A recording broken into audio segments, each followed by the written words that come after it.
Good morning. What does it really mean to be relaxed? What does it feel like? And when was the last time you really fully felt relaxed? How many of us have this cognitive understanding, these ideas of what it really feels like to be relaxed, but when was the last time that your body and your mind both physically relaxed? Welcome to Mental Fortress Mondays. I am Dr. Cheryl Carthouse, naturopathic doctor, back in full swing of practice in Nova Scotia here. My mission here is to provide a space that we can understand the who, what, where, when, why, how of mindfulness and build our minds to be resilient to stress. Especially with everything that we've been through over the last couple of months, it's something that we're working on so that we can become resilient through all of these experiences. And as our rules still continue to change and the world starts to shift, but in a different way than we might have known before, there's lots of new change, and sometimes we need some support to get through that change. That idea of being uncomfortable with all of those things that we now need to be comfortable with. So that's the mission and the purpose for Mental Fortress Mondays, and all of the learnings that we have here and the practices at the end can be applied directly to your life to really have a fantastic impact in your life if you so choose to use them. Hopefully you're having more of these relaxed moments these days.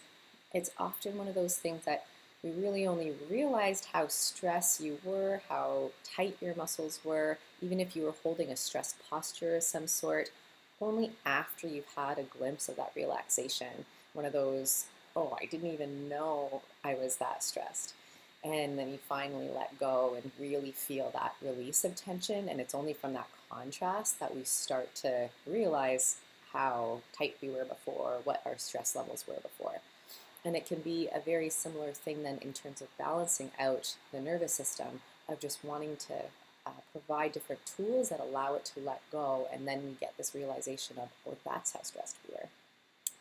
After you've had a very subtle thing, it can make the world of a difference. And I wonder if you've ever experienced that before. It's like adding a drop of water to a bathtub, where each drop just fills it up a little bit more, and then that last drop can overflow the tub. So each drop actually does matter, even though it's just this tiny little thing, and we often think of them as being insignificant. Or we could have a bigger action that helps us to de-stress in a different way, maybe something like a physical therapy that would have a bigger impact, like a massage, where you're really digging in and getting those knots out, and then having that whole muscle relax and really feeling that huge difference of this melty relaxation feeling. And it's those two differences, the small thing and then those bigger guns, a subtle activity or whatever it is, and then something that really has a bigger impact or a bigger requirement of action for you. Those two variations can also contribute to the nervous system and the balance. We have different activities for these things.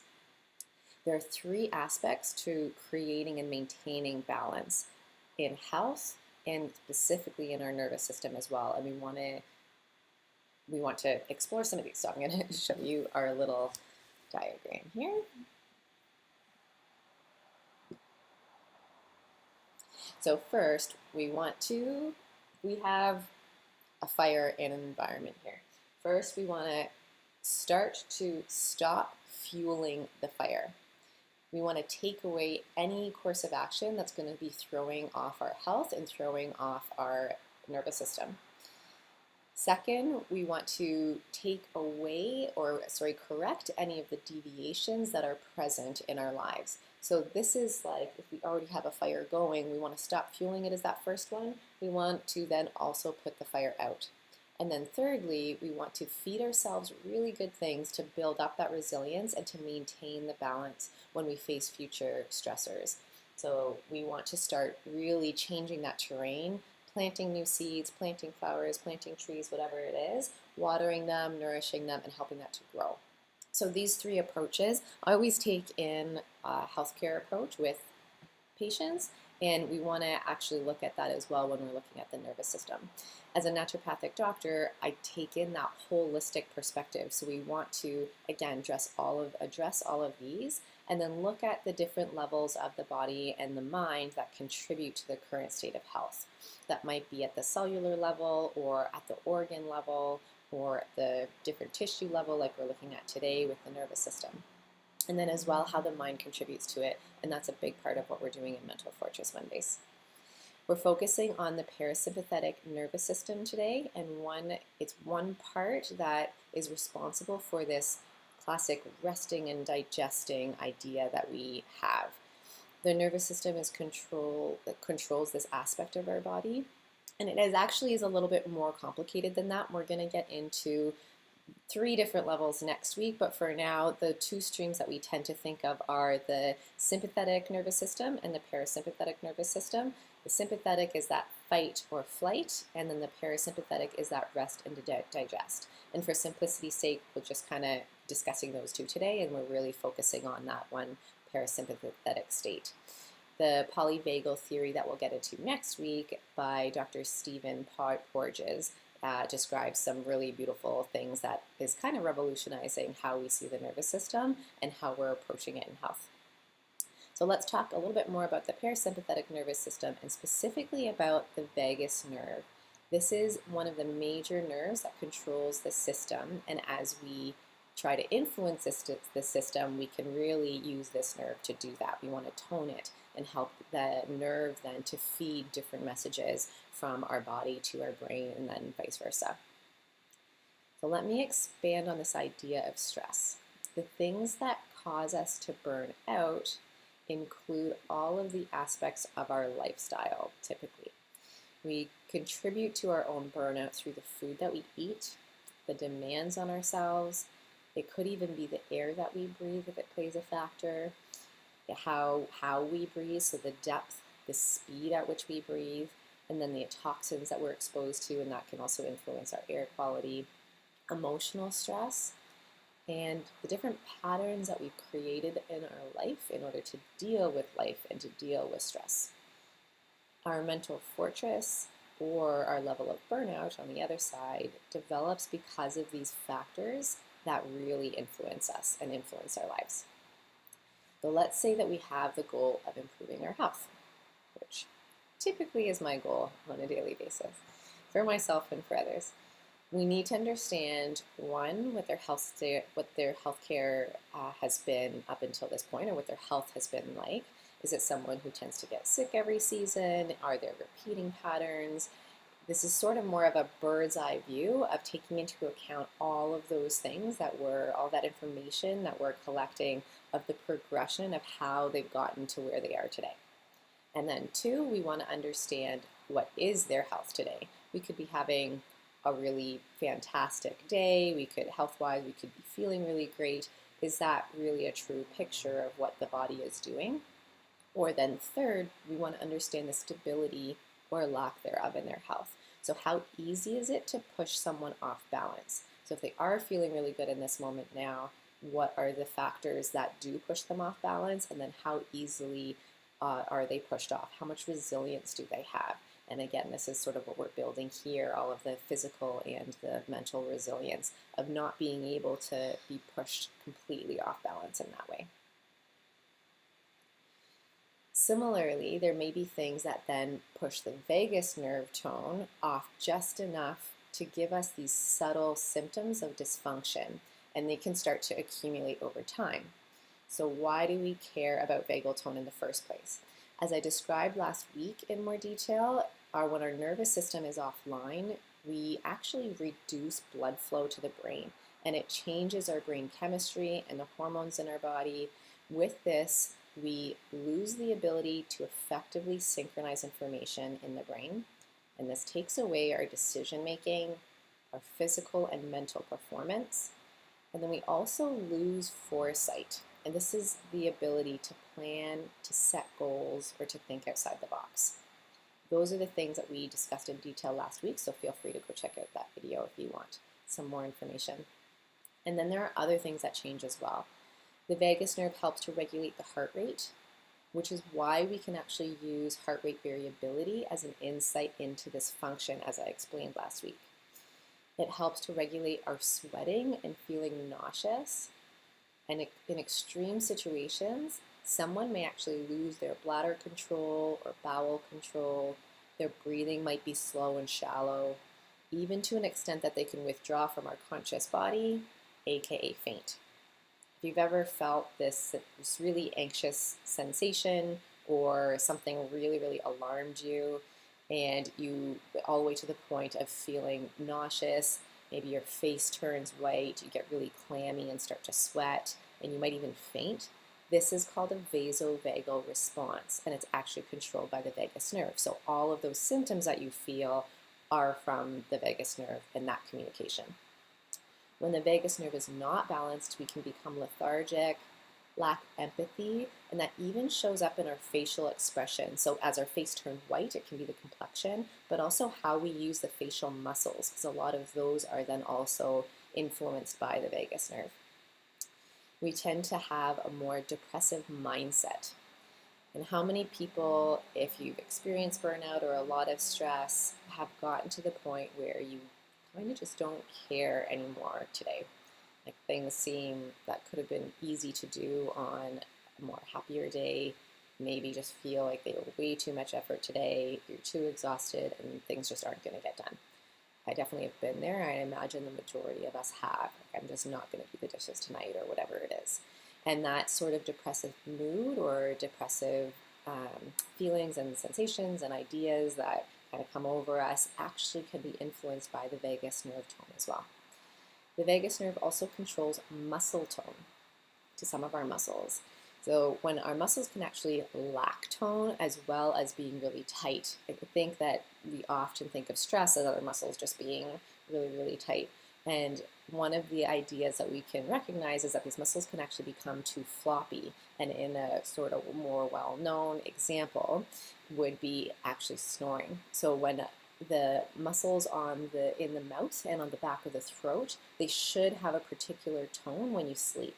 And when they become really relaxed, they start vibrating as you breathe in and out. And that actually is also, some of the muscles in the back of our throat are also innervated by the vagus nerve. So what are the things that we can actually understand about the status of the vagal tone? How can we get some insight into this? To assess all of these things, I look at those things that we just looked at above. So for example, I want to know someone's sweat patterns. Do they sweat? Do they not sweat at all? This can give some decent insight. There's some other factors in there too, and we always try and understand all of them. Do you feel nauseous in the morning, after eating, when brushing your teeth? Or do you gag easily? That gag reflex is controlled by the vagus nerve. And then do people have a low or depressed mood? Now this could be a diagnosis of anxiety or depression, but it doesn't need to be. Again, it could just be that lower affect where we're not really fully engaged, you don't really feel like setting goals or doing any of those things and following through. In office, I also use a technique that assesses the tone of the muscles that are innervated by certain branches of the vagus nerve, and this helps to understand which aspects of it might need more tone or not. So then what are the things that we specifically can do to improve our vagal tone?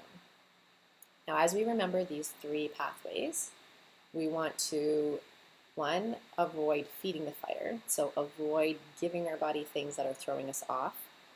Two, we want to put it back on track, clean up what's there, and put out those current fires. And then three, add all of this nourishing activities or these nourishing things that help us to be resilient, to really improve the terrain, to plant flowers, to water them, and to build ourselves up. So I'll give you one in each category today. We're going to go over many more tips next week. First, to put the fires out. You want to avoid foods that you're sensitive to. The vast majority of people don't feel anything from eating foods that they might be sensitive to. A common reaction might be to have stiffer joints the next morning, or a little bit of brain fog, just this, my mind doesn't quite seem on the ball today. Or other general aches and pains might be increased a little bit, your energy might be a little bit lower, or even just a slight uncomfortable feeling in the digestive system or in the gut. We tend to get really comfortable with these uncomfortable feelings, and those uncomfortable feelings aren't the ones that we should get comfortable with. When something's really feeling off after eating, you want to actually assess if there's something in that food that you shouldn't be eating. We should feel strong and uplifted and really feel like we're gaining strength and getting energy from our food. These symptoms can occur even up to 3 days after eating, and this can be one of the reasons they're so difficult to really understand and figure out. Because you eat something, you go a couple days, and then you wake up with sore joints, or your energy's really low, and you're trying to think, did I not sleep well last night? What happened? And that's why it can be really hard, because there can be a bit of a delayed reaction. Foods that you're sensitive to throw off our immune function. They can disrupt our microbiome in the gut, and then they can affect our nervous system too. And then again, this is where they impact the parasympathetic tone and that vagus nerve tone. As an example, Dr. Tom O'Brien, he is a chiropractor. He's a world-renowned expert in the field of gluten-related disorders, non-celiac gluten sensitivity, celiac disease, and they're linked to chronic conditions, including autoimmune disorders and disease. He suggests that there are about 30% of the population have underdiagnosed and untreated gluten-related disorders. This means that there's about 30% of people running around out there, 3 for every 10 people who have a sensitivity to gluten or some sort of either could be a sensitivity or an actual outward allergy where their immune system isn't quite affecting with or interacting with the gluten and whatnot, and is really causing a disruption. He wrote a chapter in a medical textbook called the textbook is called Personalized and Precision Integrative Cardiovascular Medicine. So this looked at all of the different cardiovascular issues that people could have and whatnot. So I listened to an interview with him, and he described that when people have this gluten sensitivity, or could have a dairy sensitivity or a sensitivity to lecithin, which is in beans and those kinds of things, typically are good to eat. But again, we're not considering whether a food is particularly good for you and for your health in this little conversation here. We're just looking at as to if you're sensitive to it. And if you are, about 20 to 40% of people have more autoimmune activity towards the heart specifically. So this impacts how the heart is functioning. It impacts blood flow. It can impact irregular heartbeats like arrhythmias. And it's also one of the reasons why our heart rate variability can change with foods that we eat. We want to keep this in mind, as heart rate variability is one of those measures that is we're getting more and more research that's understanding that this can actually provide some insight into a longer term effect of our health and longer term impacts of what we're doing right now on our health, and give us some range of that. And this is one of the reasons it can provide that insight. Next, to clear the fires. I should actually mention, for food sensitivities, you can have these diagnosed through a naturopathic doctor. There are actually some blood tests that we can run. One of the gold standards is to do a hypoallergenic diet, where you actually cut everything out and then you slowly start to introduce it in. It can be a bit of a rigorous and longer process, and so guidance is always recommended for those. And you find your local naturopathic doctor, they can help guide you through that, or other nutritionists might be able to as well. So next, to clear the fires that are currently there.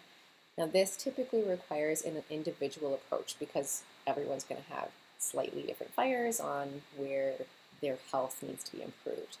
It might be gut repair, in which case fasting might be a part of it, or changing your diet, adding exercise in, or maybe detoxing in certain ways, maybe even killing a particular infection that might be low grade, or yeast or microbial things that are in kind of overtaking our small intestine or large intestine.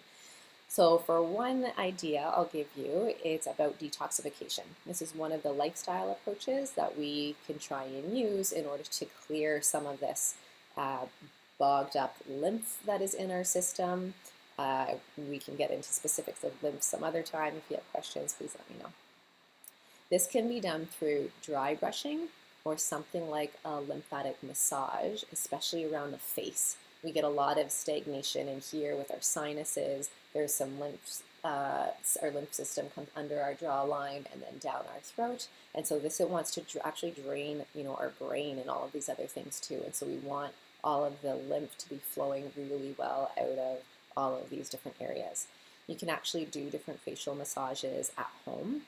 One of the biggest nerve aspects run here just behind our ears, and this is where some of our lymph can get really congested, and nerve tissue can be really susceptible to this congestion as well, and it can start to impact how the nerve is functioning. And so this is one of the things that can actually improve the tone of the vagus nerve. And then finally, we want to improve the terrain, number 3. Plant those flowers and trees, water them, and help them grow. And this brings us to mindfulness. Now, taking the time to consciously allocate some breathing and some mindful awareness of what our sensations are, it can bring then awareness to the breath, and it deliberately slows the breathing, which encourages the parasympathetic activity.